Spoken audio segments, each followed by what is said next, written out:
ఈ వీడియో చూస్తే కొత్త వారు కూడా జొన్న రొట్టె ఈజీగా ఎలా చేసుకోనో తెలిసిపోతుంది. ఈ ఒక్క వీడియోతో జొన్న రొట్టె మీకు ఖచ్చితంగా వచ్చేస్తుంది. ఎక్కడ స్కిప్ చేయకుండా చూడండి.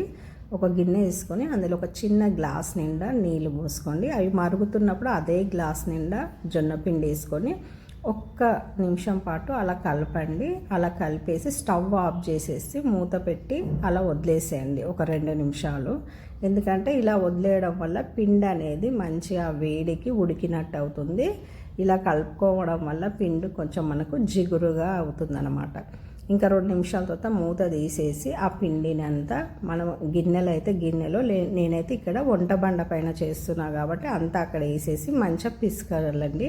మనకి ఇక్కడనే అండి జొన్న రొట్టె చేసుకోవడం అంతా మనకు పిండి విసకడంలోనే ఉంటుంది. పిండి అనేది మంచిగా కరెక్ట్గా విసకాలి.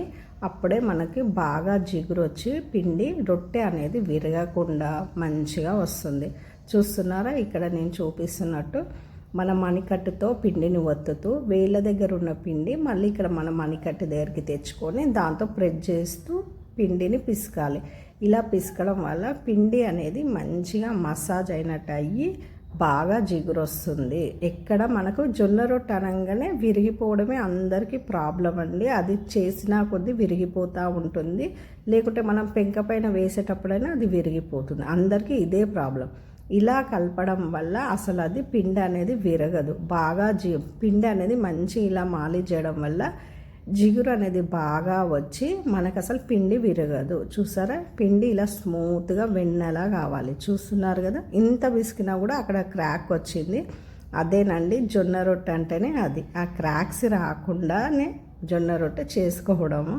అందుకని ఇక్కడ నేను చెప్పినట్టు ఫాలో అయితే ఎవరైనా ఈజీగా చేసుకోవచ్చు. చూస్తున్నారా, అలా మసాజ్ చేశాక పిండిని ఇలా మనము 2 చేతులలో పొడి పిండి అద్దుకోవాలి. ఎందుకంటే పిండి చేతులకు అద్దుకోకుండా అలా ఒత్తుతూ ఒక చిన్న రొట్టెలా చేసుకొని వేళ్ళతో తిప్పుతూ మనము జొన్న రొట్టె అయితే చేసుకోవాలి. ఇట్లా వేళ్ళతోనే ఒత్తాలండి.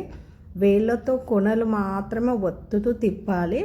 ఎందుకంటే మనకు ప్రాబ్లం అంతా జొన్న రొట్టె అట్లా కొనలు ఇలా పగిలినట్టు వస్తాయి కదా. అందుకని ఫస్ట్ స్టార్టింగ్లోనే మనము చేతికి పొడిపిండి అద్దుకుంటూ అలా కొనలు తిప్పుతూ ఒత్తుతూ ఉండాలి. మధ్యలో అస్సలు ఒత్తొద్దు. స్టార్టింగ్లో కాలి కొనలు మాత్రమే అలా ఒత్తుతూ ఉండాలి. మీకు మధ్యలో మాత్రం నేను ఎక్కడ ఒత్తట్లేదు. చూడండి, మీకు పిండి చేతికి అంటుకున్నట్టు అనిపిస్తే అలా పక్కకి పిండి ఉంటుంది కదా, అది చేతికి అద్దుకొని మంచిగా మళ్ళీ అట్లా ఒత్తుతూ ఉండాలి, తిప్పుతూ ఉండాలి. తిప్పడం మాత్రం ఎక్కడ ఆపొద్దండి, ఎందుకంటే కింద అతుకుపోతుంది. మధ్యలో చూసారా, మనకి లావుగా ఉంది, నేను ఒత్తలే కదా, అది ఇప్పుడు మధ్యలో ఒత్తుతూ మళ్ళీ కొనాలు కూడా ఒత్తాలి. మధ్యలో ఒత్తుతూ కొనాలు ఒత్తాలి. అలా ఒత్తడం వల్ల ఏంటంటే మనకి కొనాలు అనేది విరిగిపోవు, రొట్టె కూడా మంచిగా వస్తుంది. ఇప్పుడు చూడండి, అసలు ఎక్కడ కూడా పగుళ్ళు లేవు. చూసారా, అసలు ఇలా చేసుకుంటే అసలు పగుళ్ళు అనేది రాదు. ఎక్కడ క్రాకులు రావన్నమాట. రొట్టెకి మంచిగా వస్తుంది. ఇలా స్టార్టింగే కొనలు ఒత్తుతూ తర్వాత మధ్యలో ఒత్తుతూ మళ్ళీ కొనలు ఒత్తాలి.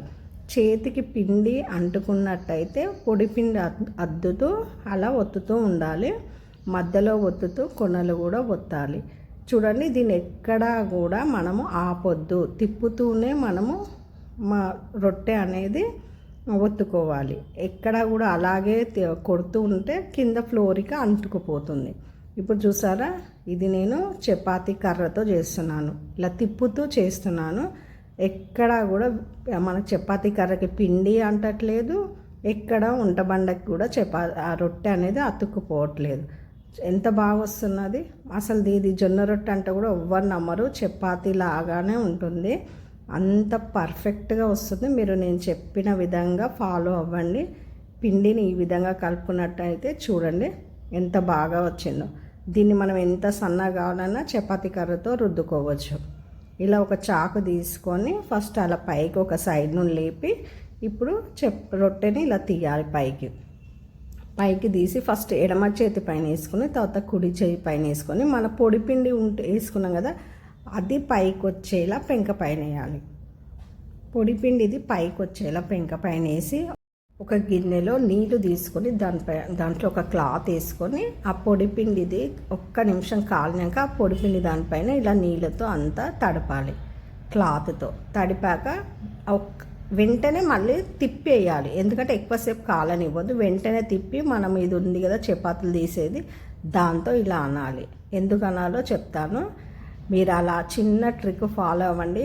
జొన్న రొట్టె అనేది మీకు మంచిగా పొంగుతుంది, మెత్తగా వస్తుంది. ఇలా వెంటనే తిప్పుతూ అనాలండి. మనము చపాతీలు తీసే దాంతో ఇలా తిప్పుతూ అంటూ ఉండాలి, వదిలేస్తే మనకి మాడిపోతుంది. కాబట్టి తిప్పుతూ అన్నామంటే మనకి ఇలా పొంగుతుంది మంచిగా జొన్న రొట్టె. చూసారా ఎంత బాగా పొంగింది, పూరీలాగా పొంగుతుంది మనకి జొన్న రొట్టె.